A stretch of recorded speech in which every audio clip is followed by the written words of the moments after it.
For the middle of page 68, chapter 9, Blood on the River. Captain Smith finds me and hands me a straw hat and a hatchet and tells me to get to work. We will begin felling the smaller trees in order to make room for our tents and gardens. James and Richard are assigned to work alongside me. My inclination is to work on my own and ignore them. But would it be so bad to work with them? I wonder. To cooperate? Better than being chained up by Captain Smith again with no slop bucket nearby. So I decide to give it a try. I see that it would be best to have one boy bend this sapling over, another boy chop it at its base with strong downward strokes, and then a third boy drag the saplings into a brush pile. I clear my throat. Do you want to work together on this? I ask them. So I explain my idea, and Richard eyes me warily. Don't let him bend a sapling for you, he warns James. He'll let it go and make it snap in your face. You think he was going to do that? So it says, Richard eyes me warily. Write a synonym for warily, please. Richard eyes me warily. Don't let him bend a sapling for you, he warns. He'll let it go and make it snap in your face. More than that, give me more.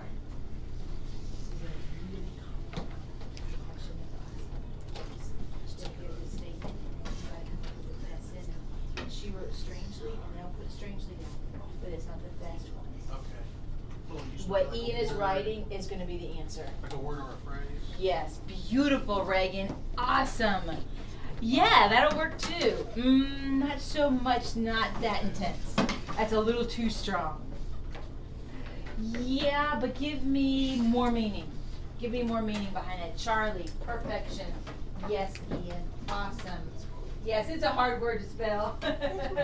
I know. I was worried that would give you pause. Does that say suspicious?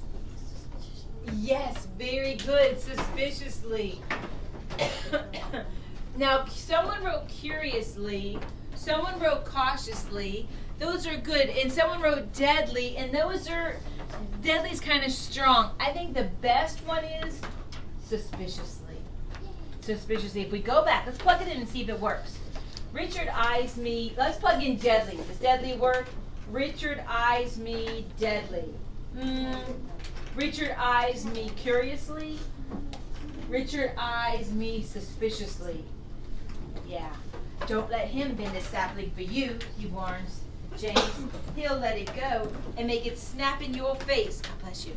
I feel like punching Richard, but I know what that'll get me. So I stomp off to work by myself. Over the next several days, the boys, servants, laborers, sailors, carpenters, and soldiers work as hard as mules. We set up the tents and bring all the bedding ashore from the ships. When we dig up the ground and plant the seed wheat we brought with us from England. Follow along, please. We tie string and knots to make nets and put the nets in the river to catch fish. We gather mussels, oysters, and crabs and bring them to cook. We lug buckets of water from the river for cooking and washing and drinking. Synonym for lug. Go, quickly. 10, 9, 8, good. 7, 6, 5, 4, good, good, good. Okay, good. Good. Haul is another good one. Tow, carry, bring, drag. Good. Very good.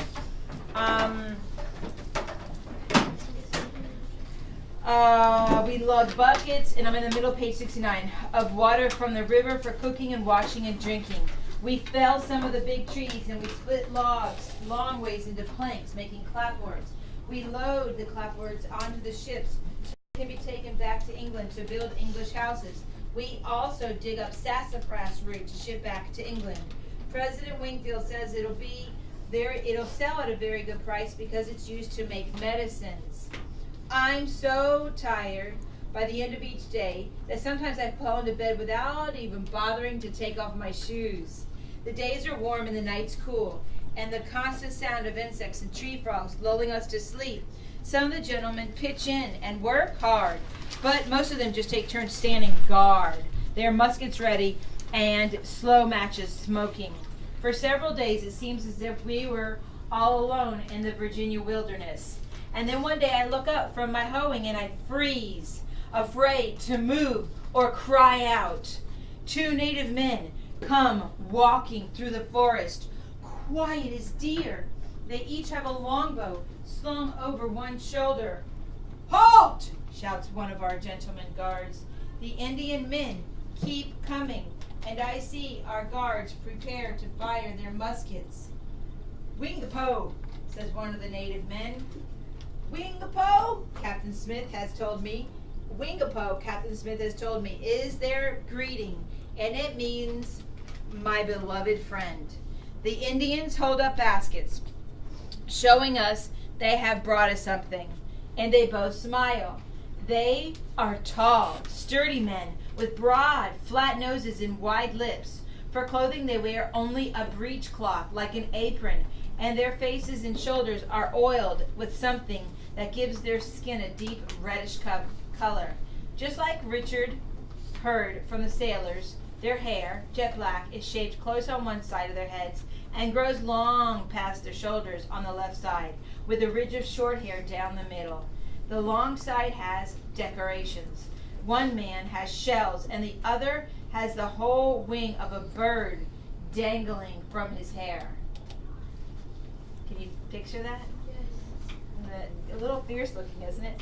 Our guards approach them, still carrying their muskets. The taller of the 2 Indians points to the musket and then to his longbow. They lay his bow on the ground, motioning to our guards to do the same. I see the gentlemen hesitate, but then they lay down their arms. What are arms? Beautiful. We gather around the baskets and find ripe red strawberries, purple mulberries, and round loaves of bread made from some kind of coarse meal. It all smells wonderful. Captain Smith joins us and begins to converse with the men, using his hands and words from their language. He gives us glass beads and copper in return for the food that they have brought. One of the native men sees me eyeing the bread, and he laughs. He breaks off a piece and he hands it to me, and he nods to me as if saying, "Go ahead, eat it." I say thank you, even though I know he doesn't understand. Oh, the bread is delicious. After that, the natives come to us nearly every day, sometimes 2 men, sometimes 3, and they all call out, which means what? Hello, my good friend, good and beloved friend. When they approach our settlement, and they always bring us baskets of food. The natives are happy with the glass beads and the copper we give them. Captain Smith explains to me how copper is rare and precious to them, so it's like gold is to the English, and they have no means to make glass. So the beads, with their bright colors, are to them like rubies, emeralds, and diamonds are to the English. At first I thought that the Indians were strange to be willing to trade so much food for a few glass beads, but now I see that as if they are trading strawberries for rubies and corn for diamonds. One day Captain Smith surprises us. "I believe these savages are spying on us," he says.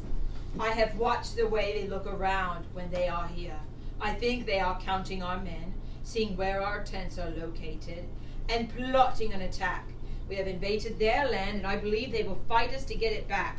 We must build a palisade to protect the settlement." "Nonsense!" declares President Wingfield. "You see how friendly they are. If we build a palisade, it will look as if we are their enemies. We will build no such fortification." Captain Smith grumbles, but there's no arguing with President Wingfield, and I think that President Wingfield is right. The Indians have been very friendly and welcoming to us. Captain Smith's suspicions run like poison through the settlement. What if the natives are spying on us? What if they are planning an attack? How will we protect ourselves with no palisades? The Virginia Company has provided our men with extra weapons and armor. In England, commoners do not carry weapons, but here almost everyone has them. Still, when the weapons and armor are being issued, by the time they got to the last of the laborers and servants, they ran out, and some of us have no protection at all. Those who have armor begin wearing it all day, even when it's hot. Anyone who has a sword or a musket keeps it at his side. Those of us who have no weapons discuss the merits of protective techniques, like hiding under the mattress. Their arrows will go right through a mattress, you fool. No, they won't. The straw will stop them. Yes, they will go right through. Won't, will, and so on. On a day filled with bright, hot sunshine, I am digging up a plot, getting it ready to plant more wheat. James arrives with 2 buckets of water hanging from either end of a yoke balanced across his shoulders. God bless you. He lowers the yoke and sets the buckets on the ground so I can drink. I take a ladle full and then I spit it out. It's salty! I complain and I glare at him. Has he done this on purpose just to spite me? But he flinches as if I might hit him, and I see that innocent look in his eyes. High tide, he says quickly. It hasn't rained for a while, and the river mixes with the seawater. When the tide is up, it'll be better as the tide goes out. Or if it rains, well, that's what Master Percy said. I take another swallow of the salty water, but it only makes me more thirsty. Take it away, I say angrily, and James slinks off. Reverend Hunt has seen our interaction. He comes over to talk to me. Samuel, that poor child is unwanted by his father and despised by his stepmother. You should be able to find more kindness in your heart for him. I hang my head. I know Reverend Hunt is right. I've been so tired and too thirsty to think about being kind. That night in our tent, there is more discussion about an Indian attack. Henry and Abram talk of making armor for themselves out of wood. Richard and James discuss what they will do if an attack comes. I'm going to run to the ships, says James. I'll row the longboat out to the Susan Constant and hide in the tween deck. No arrows can get me there. You are a stupid, stupid boy, I think. I picture him running towards the ships with arrows flying all around and with no armor. But I don't mock him or tell him he is stupid. I hope Reverend Hunt will appreciate my effort to be more kind. That last paragraph has huge implications on Samuel. Him not finally deciding not to say anything will come up later. Okay? All right. End of chapter 9.